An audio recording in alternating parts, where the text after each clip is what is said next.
Mapagpalang araw po sa inyong lahat mga kasitaw, kamaestro. Sa araw ng ito ay tuturo ko sa inyo kung paano tayo makapag-a-apply o makapaglalagay ng mga produkto na mayroon lamang 7% na markup profit sa atin pong mga store. So ito pong tutorial to ay nire-recommend ko sa mga newbie sellers at yung nagsusubok pa lamang dito kay sitaw. So bakit ko sinasabi na umpisahan muna nating pumili ng 10 mga produkto na mayroong 7% na markup profits na hindi tataas ng 300 piso. Bakit kamo? Kasi ang ating pong sitaw ay nagkikater ng 25 countries. Meaning to say, overwhelming or flooded ang mga orders na ating marireceive. Kaya mas maganda, mababa lang ang presyo ng ating mga produkto sa ating mga store at just in case ulanin o bahain tayo ng mga orders ay makakasigurado tayong makakatulong ito unang-una para maipasa natin yung process rating evaluation ni sitaw tuwing akinsenas at katapusan ng buwan. So kung kayo po ay bago pa lamang sa aking channel, ay makikisuyo naman po ang inyong maestro Manalo na pakiki-like, share, subscribe at pakiclick na rin po yung notification bell para lagi ko yung updated sa lahat po ng mga videos na ginagawa ko, mga tutorials patungkol kay sitaw at iba pa pong mga videos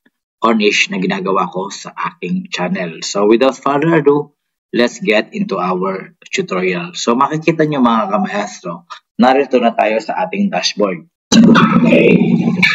So dito sa dashboard natin ito, okay, don't mind about the figures dito, no? Nakikita niyo yan. So kung kayo ay nakaharap sa inyong laptop or sa inyong PC, dito lang kayo tututok o tutungin sa kaliwang bahagi. So makikita niyo sa gawing taas, mayroong dashboard, mayroong purchase order, mayroong send refund request at mayroong products. So dito po tayo magkiklik po sa products para makapunta po tayo sa product warehouse. So makikita niyo po rito, mayroong dalawang icon, mayroong add product. Kung kayo ay mayroong sariling mga produkto na gusto niyo ibenta, pwede niyo pong idagdag dito. Or kung gusto niyo namang magbenta ng product mula sa warehouse ni sitaw, dito kayo pupunta, no? Ito yung mga products na ilalagay natin sa ating mga stores. So sabi ko nga po sa inyo, mas madaling mag-filter or kumuha ng mga products na ilalagay natin sa ating online store or e-commerce dropshipping store kung sa laptop tayo kukuha. So mapapansin nyo po rito, mayroon ditong profit rate. So yan po. Pag kinilik nyo po yan, mayroon pong arrow na lalabas at ipapakita niya yung iba't ibang mga markup profits na mayroon tayong pwedeng posibleng kitain kay sitaw. Yan nga po ay nakadepende sa ating kapital na gagamitin. So kung kayo ay medyo mayroong konti lamang kapital, okay, mga 5,000, 10, 20,000, at gusto nyo munang maging pamilyar o magamay dito kay sitaw, mga newbies kayo, so I am highly recommending you na huwag tayong maging hype o huwag tayong masyadong magmadali kumita agad. So aralin natin ang negosyo at habang inaaral natin ay pumili muna tayo ng mga produktong mayroong markup na 7%.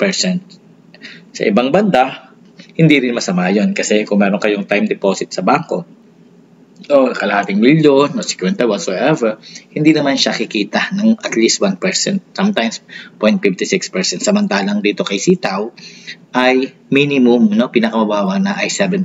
Kaya nga, I decided to put some of my savings in the bank dito kay sitaw kasi mas malaki ang tsansa ng profitability or compounding profits. So, ngayon po, click nyo lang po ulit. Lalabas muna tayo ha. Yan, balik tayo sa profit rate. Click yung 7%. Then, makikita nyo po rito yung unang kulay red ito. Merong filter. So, i-filter niya yung mga produkto na meron lamang 7% na markup profit. Makikita nyo po rito, di ba, mga 8%. So, magiging 7% yan. I-filter lang natin. Ayan, makikita nyo na po dito sa profit rate, puro 7%. At mapapansin nyo, yung mga product na ito yung mga products na hindi tataas ng 300 pesos. So, I will give you an example kung paano po maglagay sa store. Okay, mapapansin nyo po rito, may mga boxes po rito, no? So, ititik nyo po lang ang box na yan, just for example, gusto nating ilagay itong worth 211 pesos. Ito, medyo mura-mura to, no? Yung yoga mat strap, yoga mat not included. Yan, and so on and so forth. I-click lang natin ito. At be sure guys, mga kamaestro, hindi po kayo naka-vacation mode. Kasi kapag naka-vacation mode po kayo, hindi kayo makakapaglagay ng anumang bagay sa inyong store kasi sarado siya. No? Diba? Kapag sarado, ay hindi natin mabubuksan. Wala tayong pwedeng itinda. So, dapat kayo ay turn off ang notification nyo, no? Naka-turn on. So, hindi kayo nakabakasyon. So, ngayon, naklik na natin dito. Dito sa itaas, makikita kayo ng batch publish. So, ipapublish nyo lang siya, i-click nyo lang. Then, automatically, yun, kita nyo meron success. Automatically, pag pumunta na kayo sa inyong mga products, ay lalabas na itong 211.86. Tingnan nga natin yung product. Ayan. So, ito na po yung mga products natin.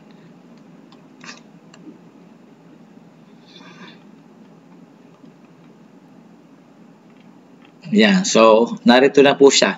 So, yun mga kamestro, ganun lang pong kasimple ang pag-filter ng mga products na mayroong 7% markup profit. So, kung may mga laptop po kayo or PC, mas madali po dito. So, yun po mga kamestro.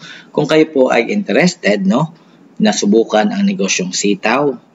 Okay? Huwag na po kayong mag-atubili, no?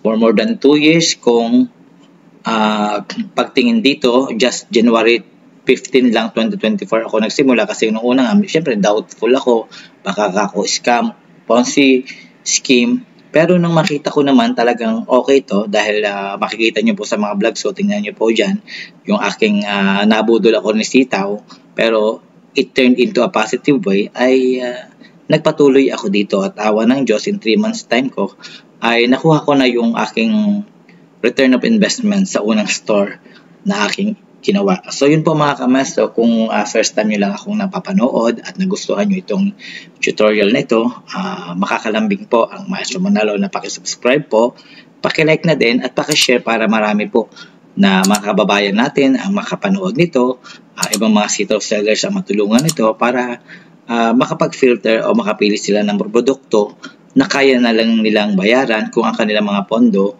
ay limitado lamang o kaya nagsisimula pa lamang at inaaral o ginagaway pa ang produktong ito.